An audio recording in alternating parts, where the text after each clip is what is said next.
For somebody like me who has just been part of this 2023 election, he lived a life of courage, a life of sacrifice, a life of justice, a life that is valued. But most importantly, he's continued living that life to the end. I listened to my brother Mike when he talked about may the labor of our heroes past not be in vain. I'm sorry, I'm happy that one is here, and I'm happy that Jonathan is here. But I can tell you, their sacrifice is in vain.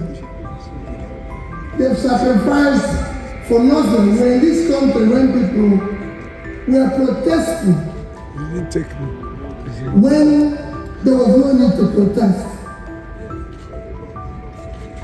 under Jonathan.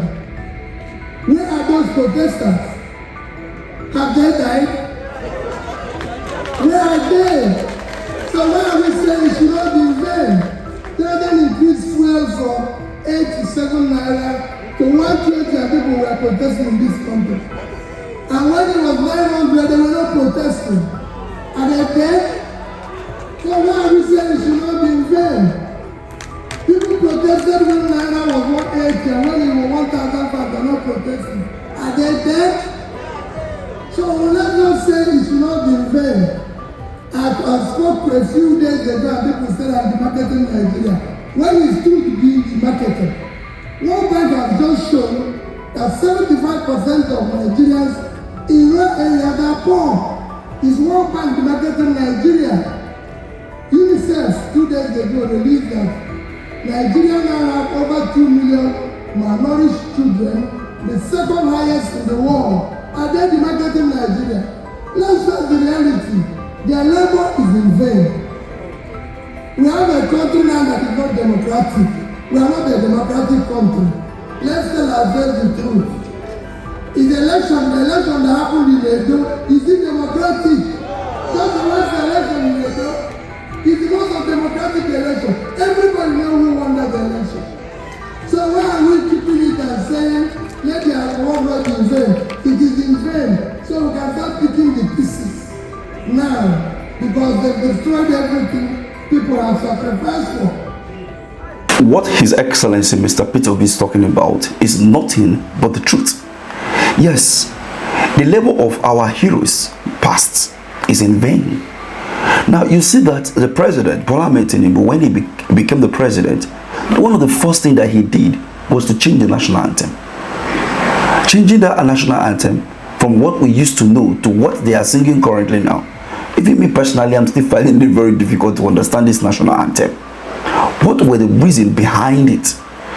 Most people said that that was the first national anthem Nigeria had. But why reversing back to that national anthem? You see, when you look at the situation in the country as of today, you will understand that the current government, the APC-led government, right from 2015, has not meant well for the good people of Nigeria. The only thing they do is just for those in power to continue to embezzle funds and make policy that frustrate the lives of Nigerians.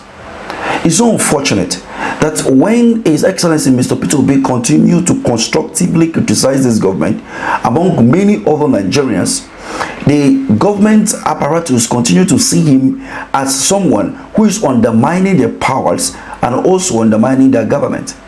But when others that are within their circle or World Organization release statistics, just like Peter Obi said in that video that you watched earlier, and it is not being perceived as people or organization that is undermining the authority of the Nigerian government. What does that tell you? It shows that Nigeria as of today is a man to himself, which doesn't make any sense. These people are not ready to make any change anytime soon. And that is the reason why many Nigerians have been advised to make sure that in the 2027 election, do not make the same mistake that you made in 2015. At this point in time in Nigeria, it is believed that everyone should be able to see for himself what is actually going on. Imagine a bag of rice which used to be between 8,000, 5,000 thereabout is now over 50,000. Your salary cannot even afford a bag of rice. A mudu of gari is how much as of today? You know, fish used to be sold for as low as 500, 1,000 naira. But now, if I say 1,000 naira, between 300 and 500. But now the same is being sold for over 2,000 naira. That is how bad the country is. Now the IMF will continue to tell Nigerians or the Nigerian government that they need to do this, they need to do that, they need to remove subsidy for this, they will give them all this advice, and months later, after taking those advice, what happened? They will come back to say that Nigeria is the poverty capital of the world. Nigeria is this, Nigeria is that.